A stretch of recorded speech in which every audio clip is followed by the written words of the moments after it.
এবার কি হবে বাংলাদেশের, একই সিদ্ধান্ত নিল সুইজারল্যান্ড। আসসালামু আলাইকুম।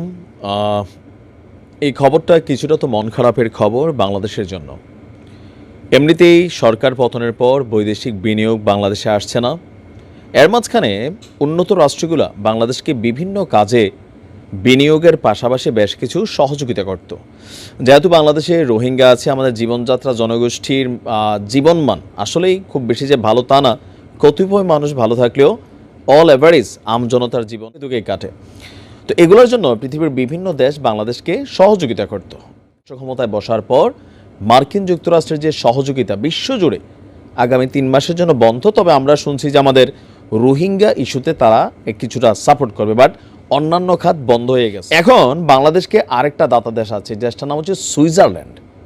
সুইজারল্যান্ডও আজকে এক ঘোষণা দিয়ে বসছে, বাংলাদেশ, আলবেনিয়া এবং জাম্বিয়ায় উন্নয়ন সহায়তা কর্মসূচি বন্ধ করে দিতে চলছে সুইস সরকার। গত ডিসেম্বরে আপনার সরকারের অনুরোধের চেয়ে দেশটির সংসদ বৈদেশিক সাহায্য তহবিলের বরাদ্দ কমিয়ে দেওয়ার পর এই সিদ্ধান্ত নেওয়া হয়েছে। মানে তাদের যে সংসদ, তারা মনে করছে এত আর আজাইরা বিদেশে টাকা পয়সা দিয়ে কী হবে।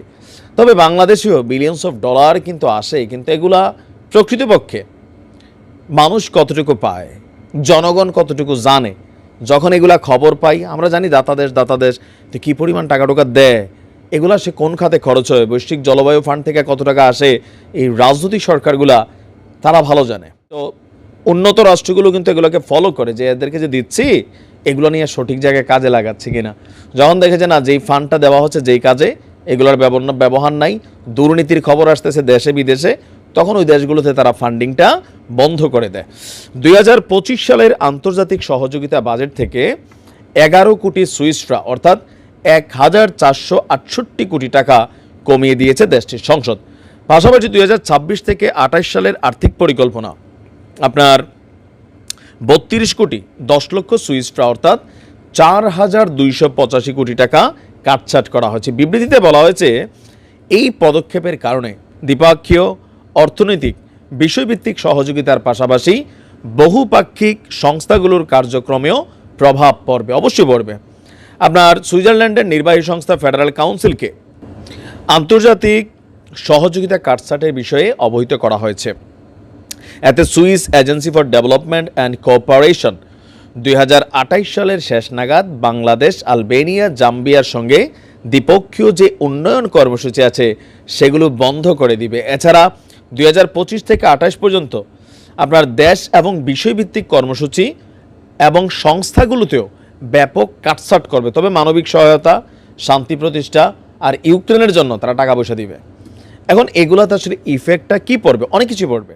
একটা দেশে বিদেশিরা যেই পরিমাণ দান সাদাকা করে, যদি আসলে প্রকৃতপক্ষে এগুলো মানুষের কল্যাণে ব্যয় করা হয়, অনেক মানুষের জীবন বদলাই যাবে। কিন্তু বাংলাদেশে বাস্তবতা হচ্ছে কি, নিজের দেশের যে ফান্ড আছে এগুলোই তো আমাদের তারা লুইটা বেটা খায় ফেলে। কিছু অংশ কাজ হয়, কিন্তু নির্মাণ প্রকল্প ব্যয় কত আপনি দেখেন। 1 কিলোমিটার রাস্তা করতে বাংলাদেশে যেই খরচ হয়, আমেরিকা তো এই খরচ হয় না, পাশের দেশ ভারতেও হয় না, পাকিস্তানে হয় না। তারপরে আমাদের রাস্তা 1 বছর ঘুরে আসতেই এগুলো ভাঙা যায়। কেন? লুটপাট। প্রত্যেকটা জিনিসে এত পরিমাণ লুটপাট হয়, যার কারণে দেশ উন্নত হচ্ছে না। এখন এই লুটপাটকে আদৌ বন্ধ হবে? মনে হয় না। এই কারণে ছাত্ররা, নতুন রাজনৈতিক দল করা, তারা মনে করছে তারা লুটপাটটা বন্ধ করতে পারবে, আর জনগণের একাংশ এটাতে বিশ্বাসও করছে। তো বিদেশিরা সাহায্যগুলা এই কারণে বন্ধ করে দিতে চায়, এই জাতির দিয়া তো লাভ হয় না রে ভাই। কিছু মানুষ খায় ফেলে, কিন্তু যায় তো গরিবের জন্য। কিন্তু এগুলো আস্তে আস্তে নানান প্রভাব ফেলবে।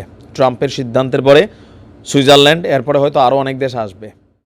হ্যালো ভিউয়ার্স, আশা করতেছি আপনারা সবাই ভালো আছেন। তো ভিডিওটি যদি ভালো লেগে থাকে অবশ্যই একটি লাইক করবেন, আর এরকম নতুন নতুন ভিডিও পাওয়ার জন্য অবশ্যই আমার এই চ্যানেলটি সাবস্ক্রাইব করে অল বাটনে ক্লিক করবেন।